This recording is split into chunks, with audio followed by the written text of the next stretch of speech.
मित्रांनो, वर्ग 8 विषय मराठीमध्ये तुम्हा सर्वांचं स्वागत. आज आपण पाहणार आहोत पाठ 7वा, अण्णाभाऊंची भेट. हा जो पाठ आहे तो विठ्ठल उमप यांनी लिहिलेला आहे.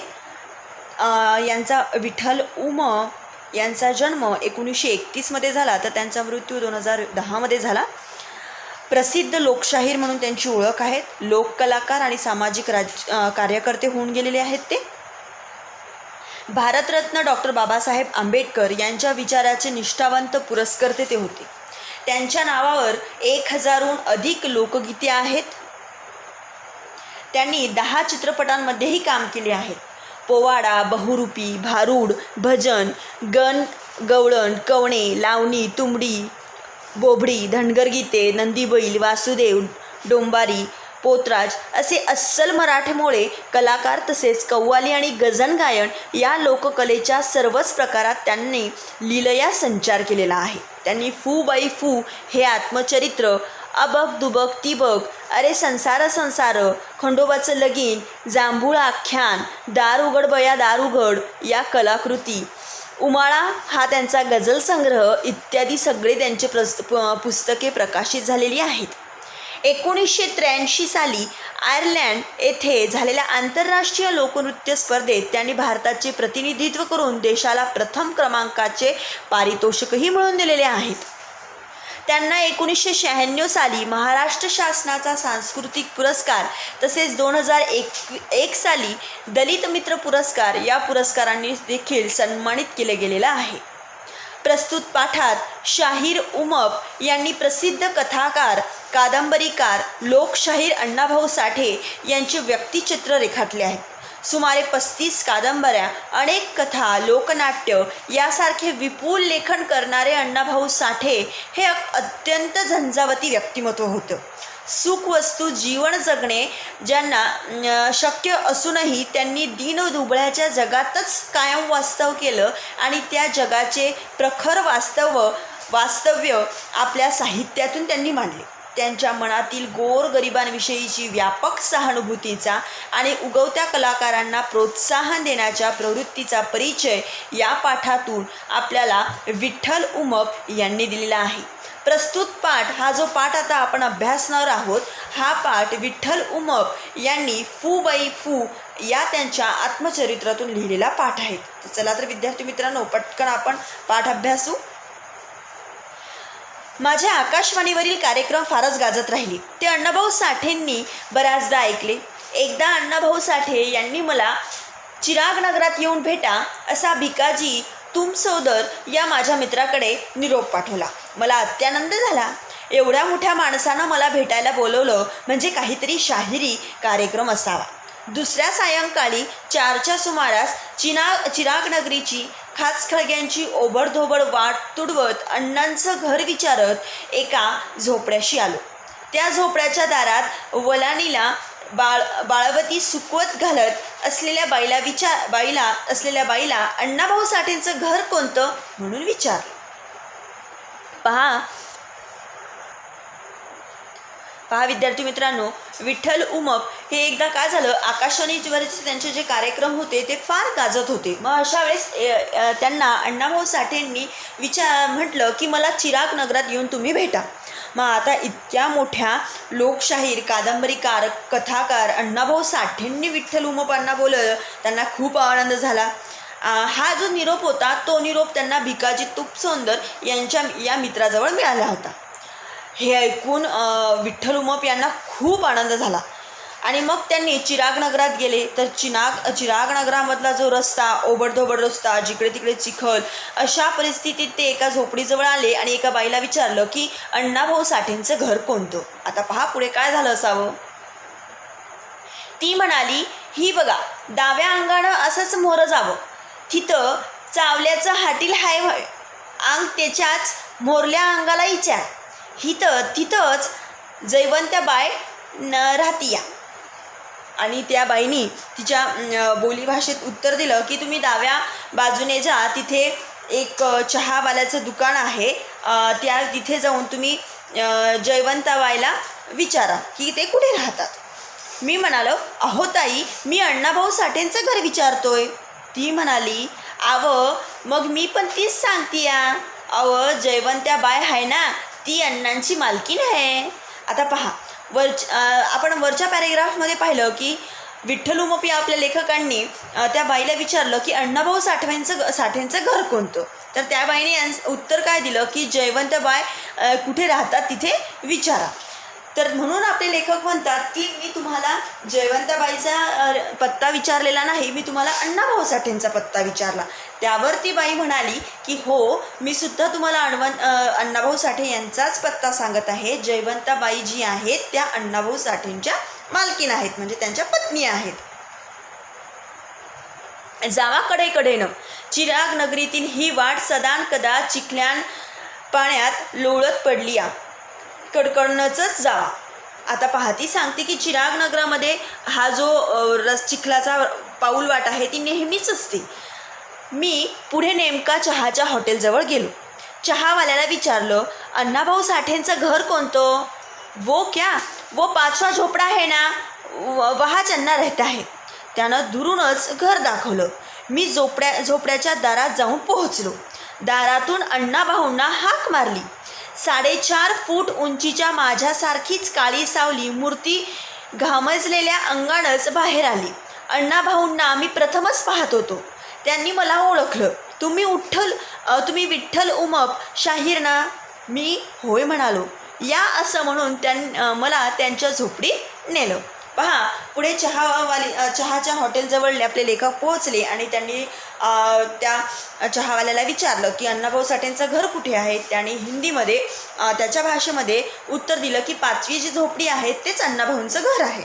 आणि मग आपले लेखक त्या झोपडीच्या बाहेर गेले. तिथून त्यांनी अण्णाभाऊंना आवाज दिला. तर अण्णाभाऊ साठे हे त्यांच्या समोर आले. तर ते म्हणतात की त्यांची पहा, अण्णाभाऊ साठेंची ओळख आपल्याला कशी करून दिली की 4.5 फूट उंचीच्या माझ्यासारखीच, म्हणजे विठ्ठल उमप यांच्यासारखीच काळी सावळी मूर्ती घामाजलेल्या अंगानेच बाहेर आली.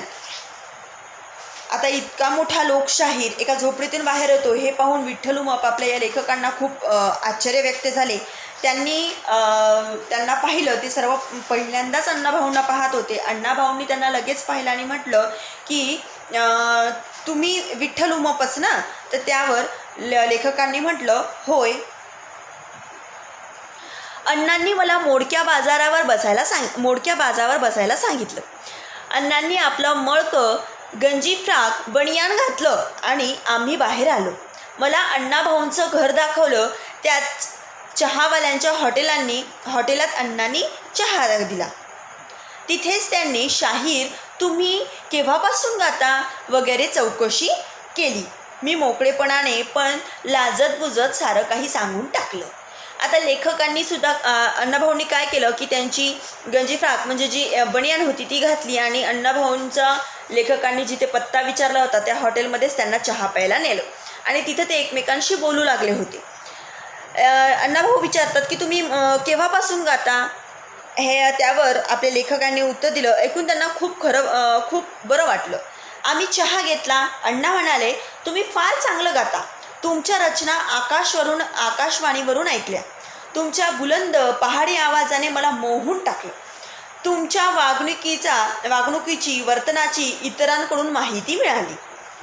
आता आपल्या लेखकांबद्दल अण्णाभाऊ साठे माहिती देतात की तुम्ही खूप छान गाणं गाता.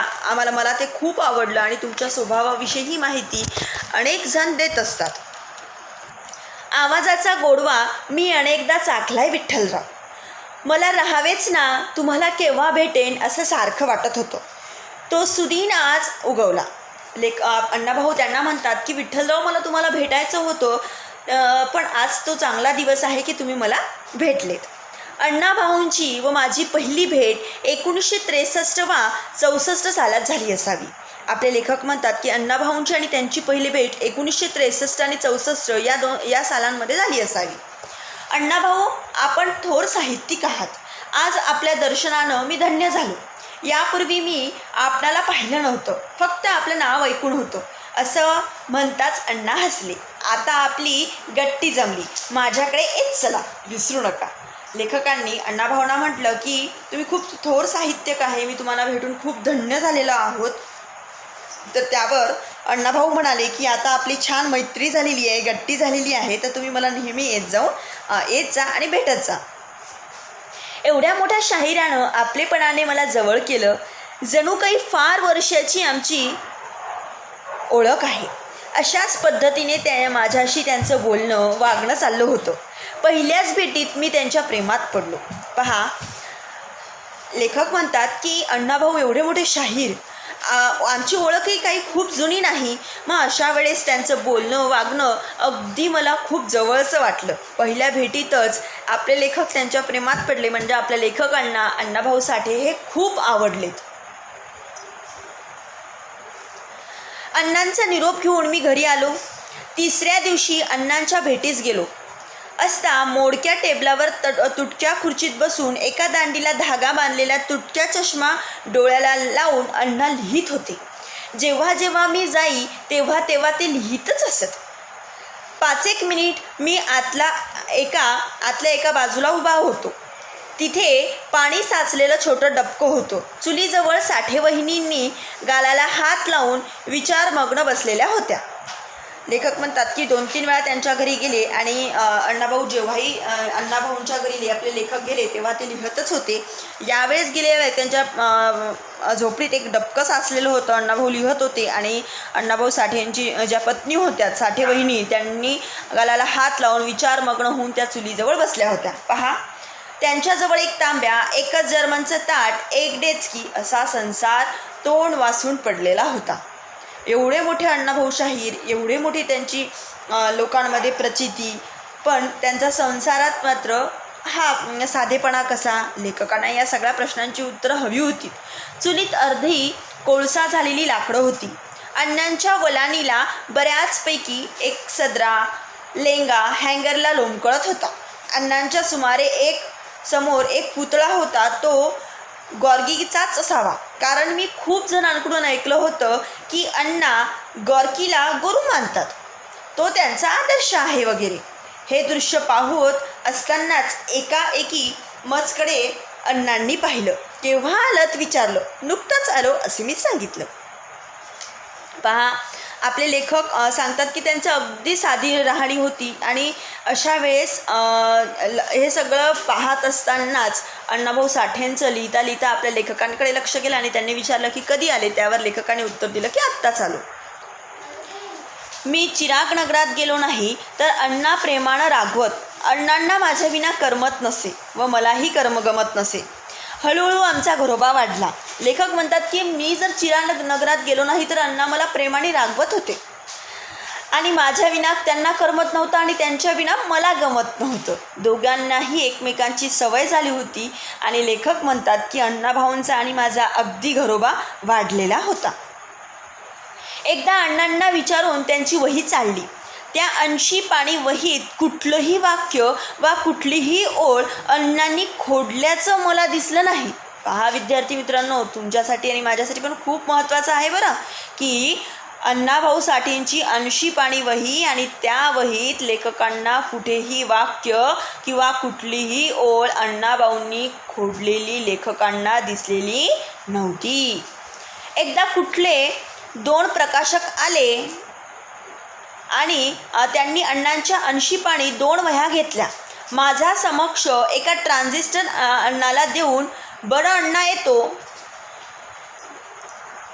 असे म्हणत निघून गेले. अण्णांच्या कथेचं मानधन केवळ एक ट्रान्झिस्टर? मी विचारात करत राहिलो. लेखकांना इतका प्रश्न पडला की एकदा त्या 2 पानी वह्यांचे साठी 2 प्रकाशक आले. त्यांनी एक ट्रान्झिस्टर दिलं आणि चालले गेले. लेखकांना प्रश्न पडला की अण्णांचं इतकं मोठं छान वाचन असते, लेखन आहे आणि त्याचं मानधन केवळ फक्त एक ट्रान्झिस्टर. पहा, कधी कधी अण्णाही माझ्या घरी येत. असंच एकदा माझ्या घरी अण्णा जेवायला आले होते. जेवण उरकल्यावर आम्ही गप्पा करत होतो. माझ्या पत्नीला म्हणाले, बाय, मी जर जगलो वाचलोच तर माझ्या विठ्ठलाला मी रशियाला घेऊन जाईल. अण्णाचं बोलणं मध्येच थांबवून मी म्हणालो, अण्णा, मॉस्को शहरात आपल्या कादंबऱ्याचं तिथल्या भाषेत अनुवादन झालं आहे असं मी ऐकलं आहे. अण्णा होय म्हणाले. पहा त्यावर पुढे काय झालं. अण्णा, मॉस्कोमध्ये आपल्या कादंबऱ्याच्या अनुवादाचे अमाप असे मानधन तिथल्या बँकेत आहेत असंही म्हणतात. तुम्ही ते मानधन काही करून मिळवा. त्यावर लेखक अण्णाभाऊंनी काय म्हटलं असेल किंवा आपले लेखक पुढे काय म्हणाले, तुम्ही त्या मानधनातून आलिशान बंगला बांधा, त्यात डायनिंग टेबल, कोच, बेडरूम, पुस्तकांची कपाट सगळं थाटामाटात करता येईल. आणि अण्णा, तुम्हाला लिहायला सुरेख टेबल, त्यावर टेबल लॅम्प, लिहायला उत्तम लेखण्या असं सरंजाम असल्यावर तुम्ही जे लिहिता त्याहूनही तुमचं लिखाण सरस होईल, चांगलं होईल. त्यावर हसत हसत अण्णा काय म्हणाले पहा. अण्णा हसत हसतच म्हणाले, विठ्ठला, बंगला, मोटार, बागबगीचा, रुबाबदार कपडे, लिखाण करण्यासाठी वेगळी खोलीत फुलदाणी, टेबल, आराम खुर्ची या सर्व साधनांचा मला मोह नाही. अरे, झोपड्यात दीनदलितांचे दुःख मला अनुभवायला मिळतात. गोरगरिबांची पोटतिडकीची भाषा, त्यांचं जीवनमान, तिथली वास्तवता मी झोपडीतच राहून लिहू शकेन. बंगल्यात मला एक अक्षरही सुचणार नाही. बंगल्यात ओढून ताणून काल्पनिक लिखाण होईल. झोपडीत उपाशी पोट कशी जगतात, पावसाळ्यात झोपडं गळतं तेव्हा त्या पाण्याखाली टिचकी भगुलं परात कशी लावली जाते, थंडीच्या महिन्यात दीनदुबळ्यांच्या थंडीत कुडकुडत बसावं लागतं. इथं दुःखाला झेलत जगणारा माणसे, त्यांची पाल, त्यांच्या हाणामाऱ्या, विठ्ठल काय सांगू. अरे, वास्तवानं ओतप्रत भरलेल्या या दुबळ्या जगाचं सत्य साहित्य मला बंगल्यात बसून लिहिता येणार नाही. माझ्या कादंबऱ्यांचं मानधन मॉस्कोतच राहू दे. त्या संपत्तीनं मी बिघडून जाईन, गरिबीला विसरून जाईन, सत्य लिखाणाला पारखा होईल. म्हणून मला मानधन नको. असे होते अण्णाभाऊ साठे. पहा विद्यार्थी मित्रांनो, लेखक विठ्ठल उमप यांनी अत्यंत जिव्हाळ्याने अण्णाभाऊ साठे यांचे शब्दचित्र आपल्यासमोर रेखाटले आहेत. अण्णा हे खरोखरच महान लेखक होते.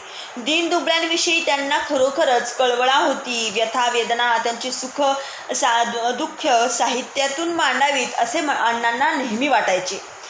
मात्र हे साहित्य गरिबांची वास्तव स्थिती दाखवून देणारा असायला हवे. वास्तव स्थिती दाखवायची असेल तर मग स्वतःलाही ती माहिती हवी किंवा स्वतःलाही तो अनुभव यायला हवा. म्हणून ते नेहमी अण्णाभाऊ साठे हे झोपडीतच राहत. साहित्यिकाने लोकांमध्ये मिसळले पाहिजे, त्यांच्याबरोबर जगले पाहिजे. लोकांची दुःखे, त्यांच्या काय काय अडचणी असतील हे जेव्हा लोकांसमोर साहित्यिक मांडतात तेव्हा त्याची खरंच अनुभव त्यांच्याकडे असणं गरजेचं आहे, हे अण्णाभाऊ साठेंनी ओळखून दिलं. कृत्रिम लेखन करून अण्णाभाऊ साठेही मोठे होऊ शकले असते, पण त्यांना ते खोटेपणा त्यांच्या जीवनात नको होता. तर अशा पद्धतीने आज आपण पाठ पाहिलेला आहे अण्णाभाऊ साठेंची भेट.